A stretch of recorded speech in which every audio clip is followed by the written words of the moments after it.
car ranges used to be really easy to understand. Take BMW for instance. Years ago, you had the 3 Series, the 5 Series, the Sporty 6 Series and a 7 Series. That was it, job done, nice and easy, straightforward.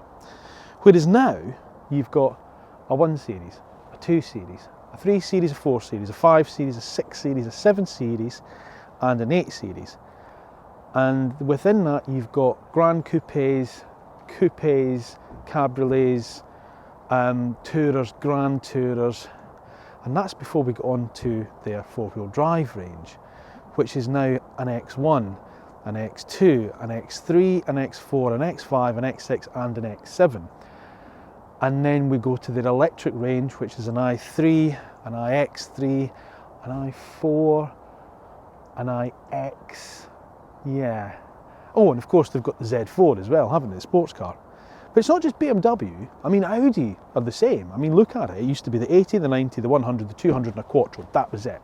Whereas now, it's an A1, an A1 City Carver, an A3, an A4, an A5, an A5 Sportback, an A6, an A7, an A8, Q2, Q3, Q3 Sportback, Q5, Q5, it just goes on forever. And Mercedes, well again, they're just the same. You've got an A-Class, a C-Class, a B-Class, an E-Class, it just goes on forever. But Mercedes, they got even worse because they changed some of the stuff. Just as we got used to the M-Class, they changed it to GLE Class because what they wanted to do was put all their 4-wheel drives as the GLs, all their off-road or their SUVs had to be GL, standing for Geländenwagen, meaning off-road. But that gives them a problem when it comes to the EQ range, because when you have the GLC and you electrify, it's called an EQC, but that's not an electric C-Class, it's an electrified GLC. And the EQA isn't an electric A-Class, it's an electrified GLA. Well, now they've done another one, because you see this is the new EQB, which isn't an electric B-Class, but an electric GLB. Does any of this make sense to you? Oh well. Welcome to the new EQB and welcome to AutoEV. God, more bloody letters.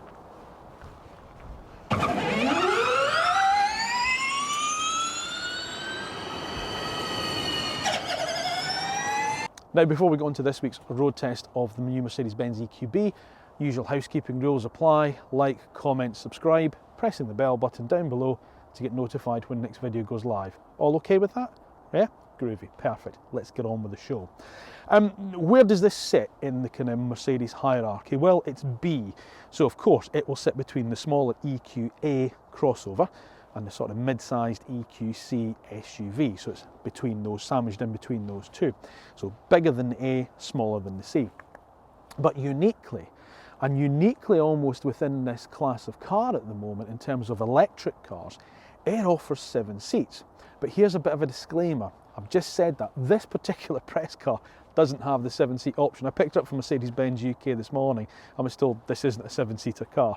But never mind, we'll show you pictures and we'll describe the 7-seater so you know what we're talking about, because the UK cars will have 7 seats. Anyway, back to the car.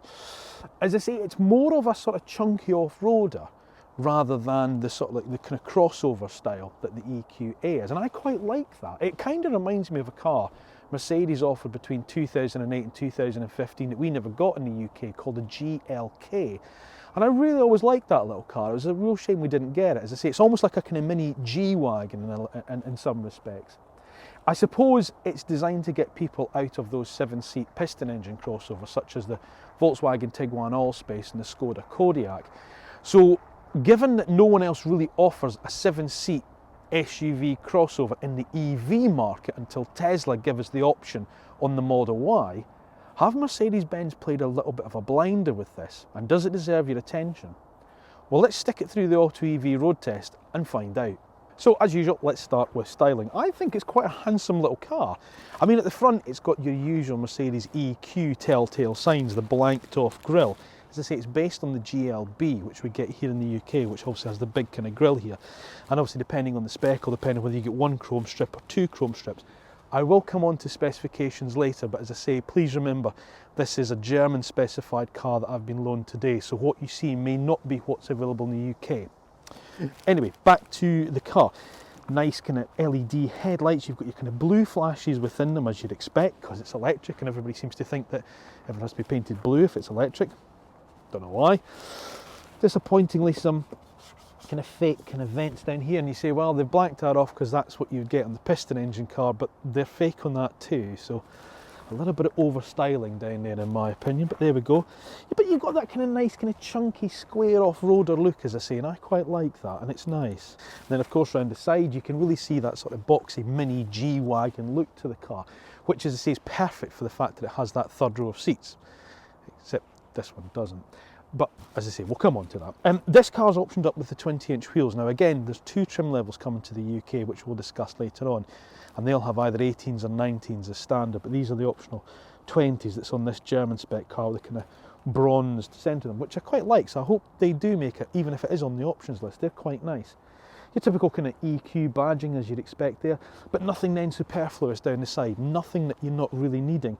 As I say, it's much more kind of boxy than kind of sleek. And as I say, if you're looking for practical things, then what's more practical than a box? I mean, as I say, it's not a pretty car, but it's got a sort of kind of chunky kind of proper off-roader kind of look about it. And I say, I quite like it, must admit. Rising kind of belt line here, these big roof rails, big sturdy roof rails, which no doubt would be handy for putting a big roof box on the top of, or your skis or whatever else you do with the roof boxes and roof racks. But yeah, as I say, chunky, nice. And then it's pretty much a vertical rear end to it, making the luggage capacity, or as I say, when you've got people in those rearmost seats, gives them maximum space on the top for headroom and height, which is just perfect. It's a practical car. I mean, that's what we're looking at here. De rigueur light bar across the back, obviously, because it's an electric car and everything seems to have light bars if it's electric. Repositioned Mercedes-Benz star from the GLP, which should be up here, it's down there now. Also doubles as your boot release and reversing camera, so very, very handy. These kind of chrome type skid plate things here for loading things in the back. Weirdly, I know, weird diffuser, but nice chunky back bumper to the car. Yeah, as I say, look, it's not going to win any styling awards, that's for sure, but as I say, in terms of practicality, I really like it. Now, as what we have here is a practical box, let's discuss its practicalities as a box. Now, in terms of its competition, and we'll get on to later, but looking at cars such as the things like the Audi Q4 e-tron, Ford Mustang Mach-E, Tesla Model Y. If you haven't seen the Tesla Model Y review that we did the other week, I'll pop a link up to that in the top. Thanks for all your comments on that one. Anyway, boot space wise, how does the Mercedes compare? Well, it's 465 litres if you're just having it as a 5-seat car. Now, as I say, remember the UK cars will have a third row of seats, but with them folded, this is what is going to be the space, 465 litres. Now, that is way down on the Tesla Model Y. However, please bear in mind, Tesla measure their capacities up to roof height because there's no parcel shelf. Other manufacturers measure them to parcel shelf height. Just saying, so bear it in mind. It is also smaller, however, than the Audi Q4 e-tron and Ford Mustang Mach-E. But if you fold the rear seats down, or the middle row seats, which fold in a 40-40-20 split, that will take the litrage up to 1,710 litres, which is still smaller than the Tesla Model Y, but vastly bigger than the Q4 e-tron and the Ford Mustang Mach-E. In terms of usable space, well, as I say, if the rear seats are folded down, there's a small amount of rear space, and I'm sure there will be a little bit of cable storage right at the very back on the UK cars, but they're certainly on this German car. But there is enough space for all of our suitcases. So we have a large suitcase here, which slots in there, a medium one here, and our two carry-ons which go down the side here. And of course there's still a little bit extra space here, you know, sort of like a little rucksack or two. So again, as a family car, that's pretty decent. I'll have to say that's a reasonably decent boot on the car. Rear seat space. Well, the first thing to mention is it's got really nice wide opening doors, really nice easy access into the back seats. So if you're loading a child in, or as I say, if you're of a certain age and you're you've got limited mobility, getting in and out of the car is really easy. Now I've got the seat set up for myself. This is a left-hand drive car, so I've got the seat set up for myself, and I'm 5'7", 5'8". Sitting here, it's okay. It's quite nice that it feels like a huge amount of space in here. I've got plenty headroom, and bear in mind this car has a panoramic sunroof fitted, which will be standard on the higher trim level that we get in the UK, and an option on the lower trim level. But I've got actually, yeah, I've still got enough space. If you're 6 foot, you might just be kind of crouching in that, but it does go back. The roof goes straight back, and as I say, obviously with the third row behind, which would be behind this, you'd be all right. Now Mercedes, I've said that's sort of like going to be acceptable for anyone up to the height of sort of like 5'4", so it's really just going to be for children or leprechauns. If you know any leprechauns, then they'll be fine in the back as well.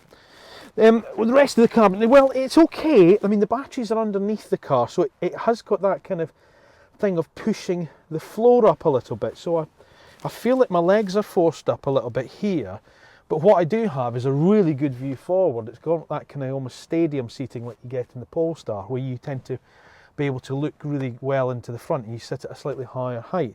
There's plenty of leg room, and actually there is good foot room. I mean, as I say, I can get my feet underneath my driver's seat, and I'm wearing kind of big boots today. In terms of, you certainly get 3 across. You've got little kind of cup holders here, which is quite nice. There's a USB-C charging port down there, a useless little tray that's in there for whatever reason. Isofix points are open and nice and easy to get to, and you've got 1, 2, and I think there's another one on that seat. And there's also going to be rear Isofix points on the third row in the cars that come to the UK as well, so they're going to have Isofix in them as well. So again, that's quite handy. Now you can also recline this seat like you can in the Tesla. I didn't get an opportunity to show you that because that file went missing, but you can actually recline the back seat in this, which again gives you a little bit more comfort. It's okay, as I say, it gives you a nice feeling of space. I mean, it's obviously helped by the kind of the light interior of this car, but there is a lot of space. That middle passenger, there's a tiny little transmission hump there, not a huge amount actually, in fairness. But the only thing I could really complain about is the floor feels like it's been pushed up a little bit to accommodate the batteries. So it does feel like your legs are pushed up and there's maybe a little bit of under thigh support. Other than that, it's okay.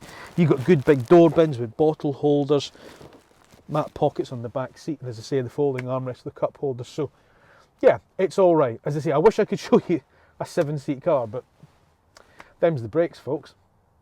Now up front, we are treated to another example of Mercedes' excellent new dashboard. So the two 10.25-inch screens kind of stuck together in this landscape format that stretches out in front across the driver, which is really, really good. And again, like the Tesla and a few of the other cars we're seeing now, excuse me, it's mounted much lower down, so it doesn't impede into your view across, and it doesn't dominate the dashboard like such things like the Mustang Mach-E does with its huge, great big screen there. Yeah, so it's all nice and simple to use. We've seen it before on things like the EQA. The driver's side dashboard here, and it's all configurable from the steering wheel as well, which is quite nice. You get these little kind of touch sensitive kind of track pads here, depending obviously what you want to actually see, which obviously takes a little bit getting used to if you're a Luddite like me. And then in the centre there is Mercedes' excellent new user interface, MBUX, and there's various different ways you can control this. So obviously you can control it via this trackpad down here, which is nice and touch sensitive and very tactile, and you get a little bit of haptic feedback when you get to the right place and you just click it to go into where you want. Or there's some shortcut buttons depending obviously on what you need. If you go to navigation, radio, media and telephone, car settings and parking. So that's all very, very nice. And then you just return home if you want. But you can also use voice activation, and it will respond to indirect commands. So for instance, if I just say, hey Mercedes, I feel cold, for instance, it'll say, right, well I'll turn the temperature up. So it's very clever. And also as well, the navigation system as well is quite clever, because it starts to recognise routes that you constantly do, and it'll preload them for you. But I don't really understand that, because if you do them often enough, why do you need the navigation system? Anyway, it does it, so if you want it, it's there. In terms of equipment, you got Apple CarPlay and Android Auto. which is obviously configurable up on the screen as well. Moving down, you've got your kind of 3 nice kind of aircraft turbine style face vents. Feel a little plasticky on this one, a bit like the EQC does actually. It's okay, it's built okay, but just, I don't know, just feels slightly lesser quality material used there than it maybe should have been. Heating and ventilation controls, they are physical buttons along the bottom there, so again nice and easy to use on the move, or if you're wearing gloves you can just very quickly get to them and nice and easily. I've got good storage, got this little tray in there, I've got 2 cup holders here, I've got a cubby here. It has wireless charging, but rather stingily only on the AMG line Premium. The base model AMG line doesn't get wireless charging, which I think is a bit stingy on this level of car, but there we go. Storage wise, yep, I've got another big centre, big centre thing in there with a couple of USB-C ports, and you know, good sized door bins you can get bottles into. The seat controls are up on the door panel with the heated seat button there. And the driving position, well, the driving position is lovely. Again, it's, you know, a left-hand drive car, so I've got to take that into account, but I've got such a nice driving position here, this nice Mercedes-Benz 3-spoke steering wheel. The controls feel nice. You've got your transmission wand on this side and your wipers and indicators on the left. As I say, the buttons to use on the steering wheel all feel very tactile and they click when you do them. There's much less of a kind of car-like interior in here, and let me explain what I mean. As I say, I've kept referring to the kind of big G-Wagon, and that's kind of what it feels like in here. It feels a bit more of a kind of chunky off-roader style here, you know, with this kind of little shelf bit here and these kind of big brushed aluminium bits, and everything feels a bit chunky and squared off, not kind of swooping like the kind of car interiors that you get in some of the other models. Got a glove box in there, which obviously, yes, you will get some gloves in, and actually there's a little tray for them there and a nice big bit of handbook. The seats, as I say, I've got a nice bit of adjustment on them, and I've got nice head height. One thing, the other bit about the styling where it helps is your visibility. I mean, it's fantastic. You look over the shoulder and you've got such a square, boxy profiled car that it's really easy to kind of see the extremities of it. So if you're using the car in a more kind of urban area, which, let's face it, most of these cars do find themselves in, it's easy to kind of place the car because, as I say, you can pretty much see the whole bonnet. You can see the back end of the car, and as I say, because it's got that nice big kind of squared off back end, you know exactly where it finishes. So yeah, another example of a brilliant cabin by Mercedes. As I say, the only thing that maybe lets it down a little bit is just some of the plastics don't feel quite as quality as you get in, say, like something like the Audi Q4 e-tron, but it's certainly above the Mustang Mach-E and Tesla Model Y in terms of fit and finish and quality of materials. So yeah, good result.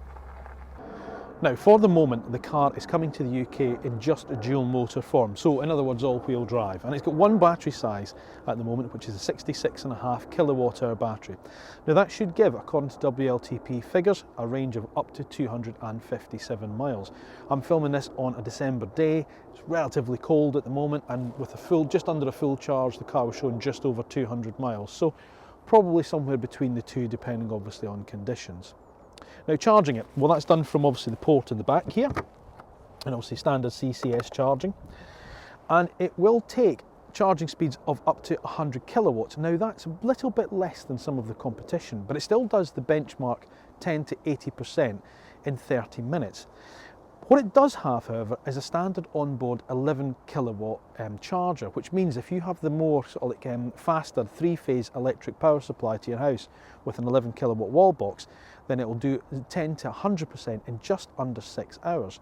If it's the more likely 7 kilowatt wall box you have, well, it's probably going to be 10 to 11 hours. You're looking to do a 10 to 100% charge, or overnight really. Now, something we don't really talk about on AutoEV a lot, and maybe we should, is that something the Mercedes comes with is Mercedes Me Charge. Now, a lot of manufacturers are now offering this. For the first year, you get discounted Ionity charging. Now, that's quite a big deal because Ionity is quite expensive in the UK at the moment. So to be able to get a discounted rate on that through Mercedes-Benz, that's a factor of cost you need to take into account. But what it also does is it gives you one single sort of like charge card, one single invoice. So no matter who you're using, it pulls together all those separate companies, you know, BP, Pulse, Osprey, whoever. It pulls together all of those and allows you just to use your IFD card and all those machines and get charged just via one source, rather than having to download loads of apps and have loads of different settings on your phone. Now, there are a few manufacturers now doing that. Kia do it with the Kia Charge, and that's a good thing. So again, it is the convenience that's worth considering with something like this that you've got to take into account. There are two models of EQB available. There is the EQB 300, which has 228 brake horsepower, and that'll see a 0 to 60 time of 7.7 seconds, and an EQB 350, which this model that I'm driving is, and that has 292 brake horsepower, and that sees the 0 to 60 time drop to just 6 seconds.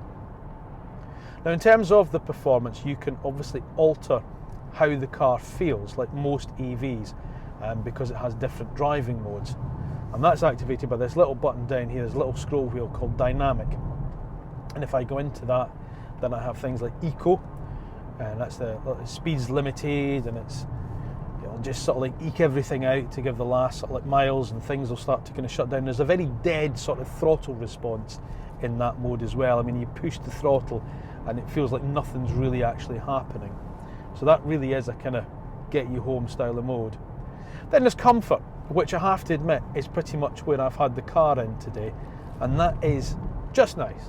It's a bit like Goldilocks and the Three Bears. It's the just right setting. Everything feels right, steering's nice, you've got a nice throttle response to the car as well, and everything works nicely. Now from there, we can flick it into sport mode. And if I want to get a hustle on, that's when I get it on, and I can just have a much sharper response on the throttle. The steering kind of sharpens a little bit. But what then happens is the car feels, well, a little bit clumsy, if I'm honest with you. Because although the weight's really low down in the car, it's still quite a tall car, and it just doesn't feel like it's comfortable doing that whatsoever. So I think there's a really limited appeal in putting sport modes on a tall 7-seat family SUV when you're trying to throw it around the lanes of Bedfordshire. Anyway, from there we go into individual, and that's kind of you setting the car up. That's kind of your favourite settings, where you can set it all up to how you want it.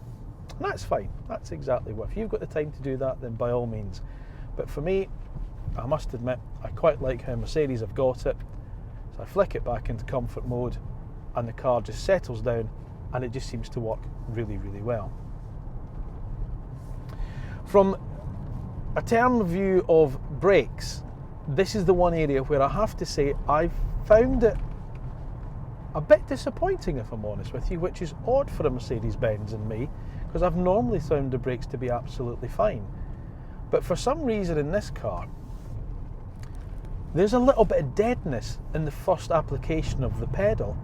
It's almost like, especially at low speed, when you're just kind of driving around town or driving around slowly and you start to apply the brake, you genuinely go through a little bit of dead travel, and it feels like, oh, you think, am I actually going to stop or not? Now, you can adjust the regeneration on the brakes as well via the two paddles behind the steering wheel.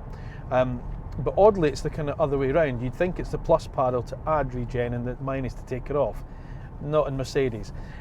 It's the minus one to take it off. Sorry, to add it on. See, even I'm confused now. If you go on the left paddle, minus, it ramps up the regeneration. Now, the reason for that, they were telling me this morning, is it's a bit like engine braking on a sort of like an automated manual box. You know, by sort of like using the minus, you're sort of like increasing the engine braking, so that's why they've set it up like that. And that actually takes away the need for that kind of initial deadness to the pedal, if you like. Or you can ramp up on the right paddle, and that takes everything off. The other clever thing it will do is if you pull and hold on the left paddle, you go into D Auto, and then the car will actually work everything out for itself. So it's probably using things like the radar guided cruise control, or the satellite navigation, so it knows if you're in sort of like, you know, a more built up area, for instance, or if there's a car in front of you, and that's when it will start to apply the brakes if it feels it's necessary. See there, I'm just coming up to a junction now and I've lifted off and it's starting to slow down. Now that's quite clever. Whereas on the motorway earlier when I had it on and I lifted off, it coasted, which is exactly what you want to be more efficient. In terms of the motorway that we've just been on, what's the refinement like? Well, very, very good. There's a little bit of wind noise, which we'll put down to sort of like the kind of boxier shape. So I say it's a little bit noisier than the EQA and the Tesla Model Y at slightly higher speeds. And it comes round from this kind of door pillar here. But in terms of suspension noise, any drivetrain noise, nothing, not a peep. So it's actually really, really good. And talking of suspension and the Tesla, this is so much more comfortable. So much more comfortable. I mean, I'm going over some bricked road at the moment and I genuinely wouldn't even know it. This is blissfully comfortable. This is a really nice car. I mean, as I say, this functions as a family car really, really well. And I think it's an absolute credit to Mercedes that they've taken a car that wasn't designed to be an electric car and made it as good as they have. It reminds me of the little EQA that we drove before. It reminds me how good they are at doing this. And as I say, it's just an odd thing that why they haven't done a sort of bespoke EV SUV platform that they've converted, because they just think if this is how good you are at converting what you've got at the moment to EV, imagine what you could do if you did a bespoke one right from the start. There we go. We'll probably see it in the future, I'm no doubt. In terms of the rest of the cabin that I'm driving in, what's it like? Well, really nice actually, yeah. I mean, I sit really upright in the car, as I say. I've got good visibility around me. I can see everything. As that's one good thing of that kind of boxier shape, that the car just has the extremities of the car I can see easily. I can place it nicely on the road. If you're driving around about town, you're doing a school run, it just feels great. And you've also obviously got the benefit that most people like about the SUVs, that slightly kind of raised driving position as well. So you get a good view across. These screens don't interrupt your view of out the windscreen whatsoever, which is lovely. Steering's okay. I mean, it does the job. It turns the wheels. It feels, it's not the most, it feels better than the Tesla.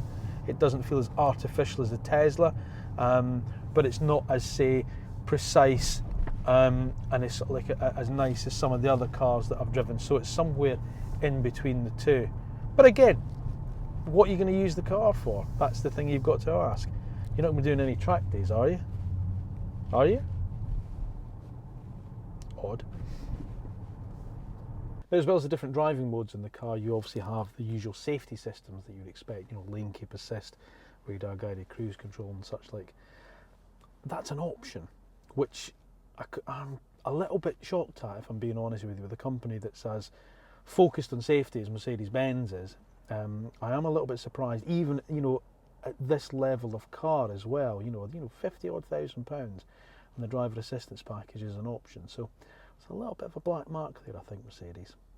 Now in the UK, there's going to be two powered variants, an EQB 300 and an EQB 350, and as I say, both of those will be dual motor. There's also two trim levels, AMG line and AMG line premium. As I say, ignore what you see here. This is a German specified car. Pricing is going to start from around about £52,000 and rise up to just over £56,000, and those prices are correct at time of filming. Now there is talk of a lower powered single motor car coming to the UK, but that's still got to be confirmed. And in terms of price wise for that, well, bearing in mind where the EQB sits within the Mercedes range, and as the EQA ranges from sort of like early 40s up to £50,000, I don't think it's going to be in the early 40s, that car. I think you're probably looking at late 40s, maybe £50,000 if and when it does come. Now if you need the space for 7 and you want to go EV, then Mercedes have pretty much got a march on this, because the new Tesla Model Y, which is pretty much this car's main rival, I would say, is only going to be a 5-seater for 2022. There's talk of the 7-seat option not coming to the UK till after 2023. Don't quote me on that, it's just what we've heard and what we've read. So Mercedes pretty much have the marketplace to themselves in terms of the EV 7-seat SUVs. You can get 7-seat EVs, things like the new Citroen e-Berlingo and the Peugeot e-Rifter. They come with 7-seat options, but they're more MPVs and not SUVs. God, more bloody letters. Anyway, you may be considering, however, coming from a piston-engined car, and that's going to be things like the Volkswagen Tiguan Allspace and Skoda's Kodiaq. Those are 7-seat versions there, but of course they've got piston engines. They don't do an EV variant of those as yet. Looking at the 5-seat competition, well, that opens it up a little bit more, and that's going to be things like the Audi Q4 e-tron, the Ford Mustang Mach-E, Kia's EV6, Hyundai's Ioniq 5. They're all in that sort of upper £40,000, lower £50,000 bracket in well-specified trim. But if you don't need the 7 seats and you just want one of those more kind of 5-seat crossovers, bear in mind Mercedes do the excellent EQA. So here's what we like and what we don't like about the new Mercedes-Benz EQB. We like its chunky mini G-Wagon styling, its refined drivetrain, its interior, and the fact that it offers room for 7. We don't like the range could be a little bit better. Lower charging speeds than some of its rivals. The driver assistance package is an option, and the brakes feel a little bit spongy. There may be just a limited number of people who have the requirement to carry up to 6 passengers in their electric SUV, and if you are one of them, then this is pretty much your choice until such times as Tesla decide to bring in the 7-seat option on the Model Y. So therefore, the EQB is a welcome addition to the burgeoning ranks of electric SUVs that are currently flooding the marketplace. But let's not take anything away from the car, because this is a really nice little car. Actually, again, it's a great example of Mercedes-Benz taking a car that was never designed to be electric in the first place and turning it into an EV with very few compromises. In fact, when it comes down to just acting as a traditional family car, there's very little to kind of really touch it, if I'm being honest with you. It's certainly more comfortable than the Tesla. Now, for those of you who it does appeal to, you won't be disappointed with this at all, because this is another fine electric Mercedes-Benz with another confusing badge and letters in it. Thank you for watching AutoEV. As always, please remember to do the usual: like, subscribe, comment, press the bell button down below so you're notified when another video goes up live. And remember, we're on all social media networks: Facebook, Instagram, LinkedIn, Twitter. Give us a follow if you don't mind, please. Every little bit helps. And remember, autoev.co.uk if you're just now wetting yourself for even more road test reviews of electric cars. That's where they all are. Just get yourself over there now. Thank you again for watching. We'll see you again soon.